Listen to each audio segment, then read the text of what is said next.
মোট ১৫২টা কেন্দ্র।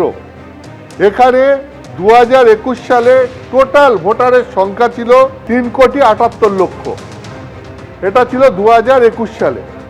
এরপরে এই ৫ বছরে তুমি বুঝতেই পারছো ভোটারের সংখ্যা বাড়া উচিত, কিন্তু যেটা দেখা যাচ্ছে যে এসআইআর এর পরে ভোটারের সংখ্যা তো বাড়েইনি, উল্টে এই ২০২৬ সালে মৃত ভোটার, ভুয়ো ভোটার এরা সব বাদ পড়ার ফলে ভোটারের সংখ্যা কমে গেছে। যেটা তোমার ৩,৭৮,০০,০০০ ২০২১ সালে সব মিলিয়ে ভোটার ছিলেন, সেই সংখ্যাটা কমে এবারে দাঁড়িয়েছে ৩,৬১,০০,০০০।